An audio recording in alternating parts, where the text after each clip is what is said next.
Sou especialista em investimentos, professor, autor do livro A Hora de Investir. Estou entre os 15 mil especialistas de investimentos hoje no Brasil e eu sou um ativista pela liberdade econômica. Eu quero parabenizar todos que estão hoje participando desse evento, mostrando aqui o ativismo de um cidadão em busca de um país melhor.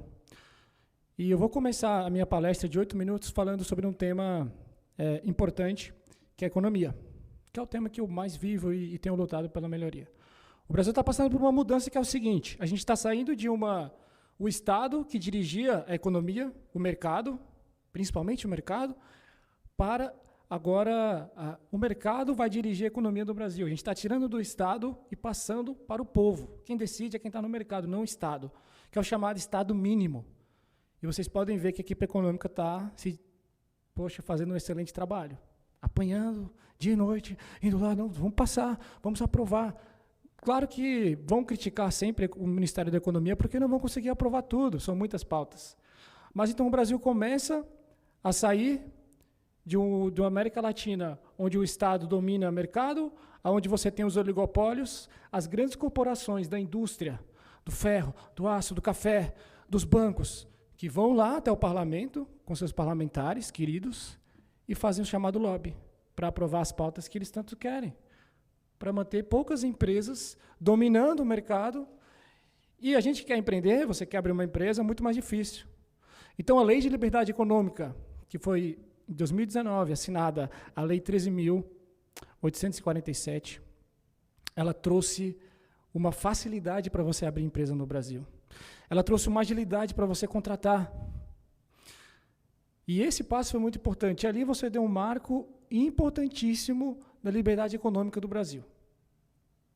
Foi logo que a gente teve a eleição de 2018, essa foi a primeira lei que foi assinada no Ministério da Economia, a Lei de Liberdade Econômica.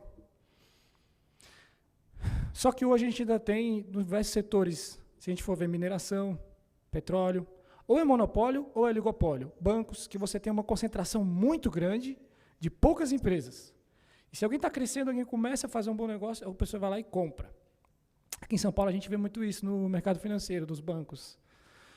Então, vendo como funciona o jogo político, a gente tem que debater não só quem vai ser presidente do Brasil, porque hoje, se a esquerda está levantando um candidato que, aliás, é inelegível, ele pode não ganhar, mas ele pode fazer um estrago muito grande. E que estrago é esse que eu estou falando, gente? Se a esquerda não ganha para presidente, ela leva vários parlamentares para o parlamento. Ela leva 50, 70 parlamentares. Aí o que acontece? Você pode colocar qualquer presidente que você quiser, não vai aprovar nada. Hoje a gente tem uma chamada emendas do relator. Se vocês já escutaram falar disso, eu vou explicar brevemente, até porque eu não sou um especialista no assunto disso aí. Mas é mais ou menos o seguinte: o presidente da Câmara e o presidente do Senado vão definir para onde vai as emendas. Então você tira o poder do executivo. O presidente praticamente é só uma pessoa figurativa, e quem vai definir para onde vai as emendas é o presidente da Câmara e o presidente do Senado. Isso já foi aprovado quando? 2021.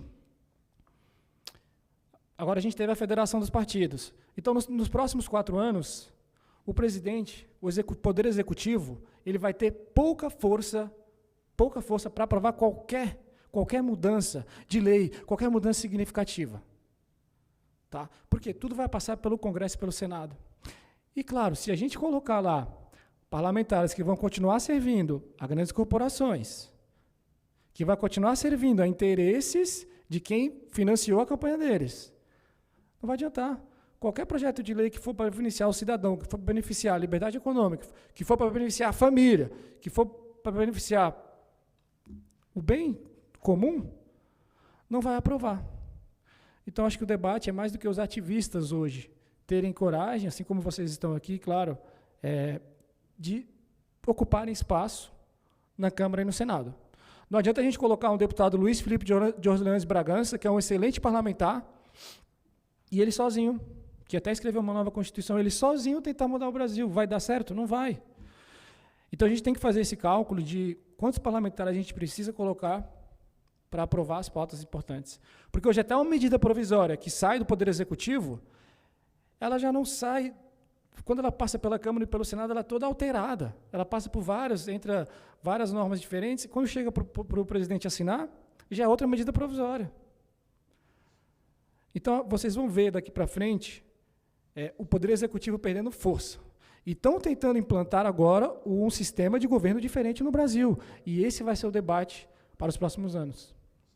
A guerra entre a Rússia e a Ucrânia, é claro que ela vai afetar o Brasil economicamente, de alguma forma, e pode até atrapalhar todos os planos que o governo tem, como a pandemia atrapalhou, de alguma forma, o crescimento do Brasil.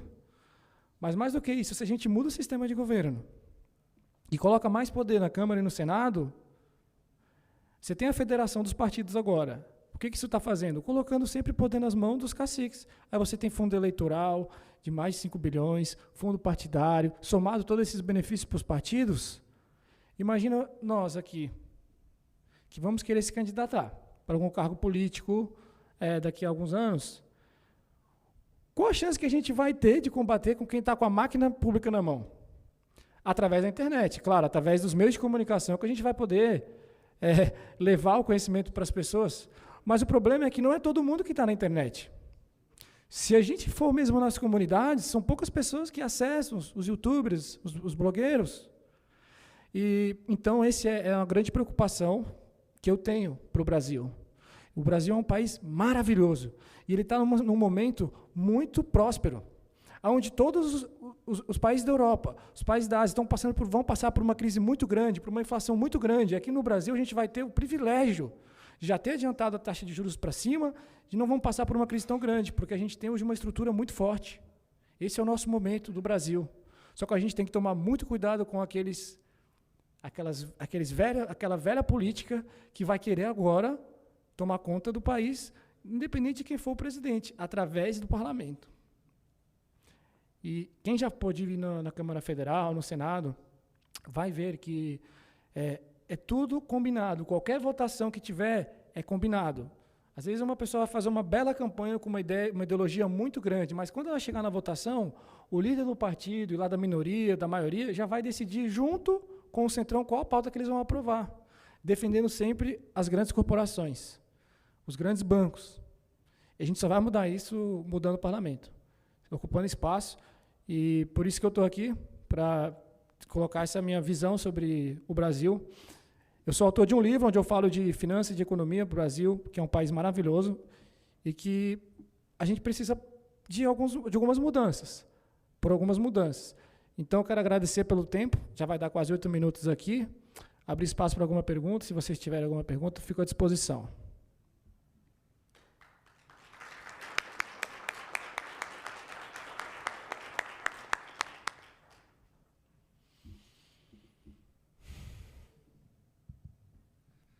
Bom, parabéns pela tua explanação, gostei muito, e eu acho que tem uma coisa que você falou aí que vai muito ao encontro do que eu havia dito lá atrás, né?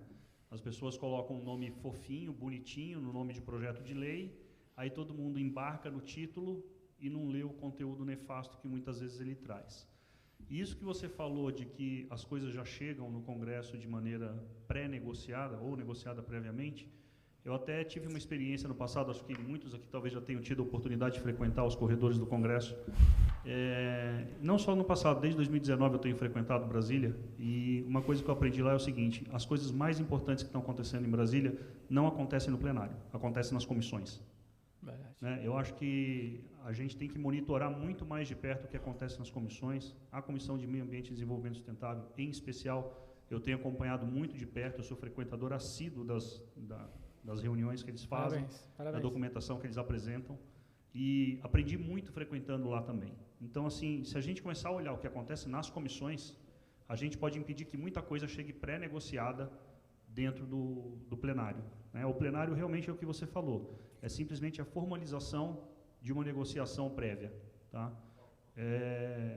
Eu acho que isso aí vale como apontamento para todo mundo, e parabéns pela tua explanação. Muito obrigado. Eu vou até complementar do que você falou. Gente, baixem o aplicativo Câmara e o do Senado. Por quê? Vocês vão ser notificados de tudo que é votado na Câmara. Então, por exemplo, a votação é sempre quarta, quinta-feira. Segunda e terça não tem nada, e sexta-feira eles nem estão lá.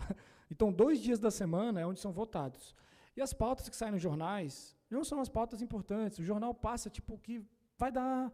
O que gera ira nas pessoas é o que realmente viraliza. A palavra ira já tem a ver com viraliza um pouco, né? O que viraliza. Mas pautas importantes, a gente nem sabe o que vai ser votado. E depois que eu conheci esse aplicativo, se vocês puderem baixar, vocês podem ver as pautas que vão ser votadas no dia, tanto na terça como na quarta-feira. E ali, você pode, muito bem, como você faz esse trabalho, parabéns. Você entra no canal do YouTube da Câmara, pega o e-mail do senador, do deputado, e sai mandando e-mail para o cara. E, pô, se a gente tem esses grupos de WhatsApp nosso, claro, eu acho que vocês devem ter vários aí que tem ativistas. Galera, quem puder, manda e-mail para o parlamentar do teu estado pedindo para votar não ou sim. Porque, recentemente, eu consegui participar de uma aprovação de uma medida provisória, de uma categoria, eu estava até comentando com a futura advogada ali, de 15 mil profissionais, reduzindo uma taxa de profissão que era R$ 2.500 por ano, conseguimos reduzir para R$ 530 por ano. Era a profissão mais cara do Brasil. E a gente fez esse trabalho de formiguinha. E-mail, gabinete, e fiscalizando. E aí eu comecei a perceber que se a gente acompanha... Tem pauta que eu nem sabia que ia ser votada e um dia ia ser votada. São várias pautas mesmo, comissão pra caramba. Então, assim, ter uma... Por exemplo, o seu é o meio ambiente, mas de repente do amigo ali é segurança. Então ele vai focar na comissão de segurança. Do outro colega ali é família, ele vai focar naquela comissão. E se a gente tem pessoas em cada comissão fiscalizando, esse é o ponto, cara. A gente tem gente que está fiscalizando. Por quê? Se você for ver votação na Câmara, você só vai ver deputado da esquerda falando. Deixa eu só fazer um complemento. A comissão mais perigosa que tem dentro do parlamento não é de ecologia, não é de educação, é de relações exteriores. Por quê? O Brasil assina acordos lá fora, o governo federal, o governo Dilma assinou vários. E a esquerda depois joga lá para a comissão e esses acordos são aprovados. O que já se aprovou nesses acordos? Por exemplo, que o Brasil é um país que sofre de racismo estrutural. A gente admitiu isso lá como política pública. E aí você vai começar a criar políticas públicas para combater isso. Ideologia de gênero. O Brasil reconheceu que sofre problema de gênero. Então, você começa a criar políticas públicas. Então, assim, a gente assina um monte de acordo internacional que ninguém sabe. E depois é aprovado na Comissão de Relações Exteriores. Então, é um perigo.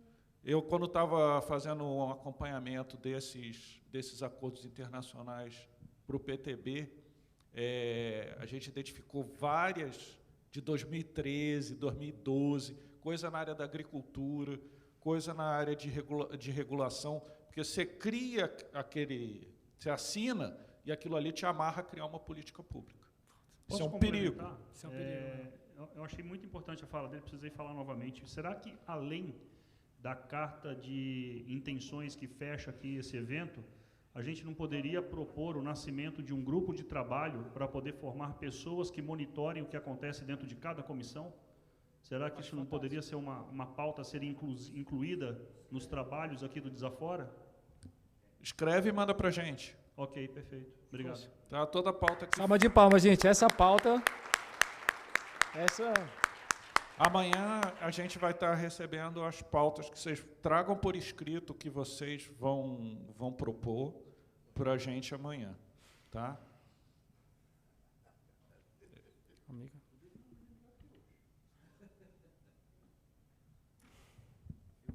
Tinha mais uma pergunta lá no fundo? Sim. Bom, primeiramente quero parabenizá-lo pela sua excelente explanação.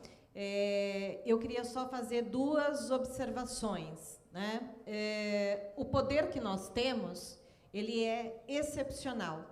Nós estamos participando de decisões no parlamento e nós estamos provando isso a partir do momento que nós influenciamos votações através de campanhas populares que estamos startando nas redes sociais, levando o povo para a rua, enfim, toda essa pressão tem induzido o parlamento a aprovar aquilo que nós queremos que seja feito pelo nosso país. Então, esse é o primeiro ponto, tá? E acho que isso precisa ser intensificado.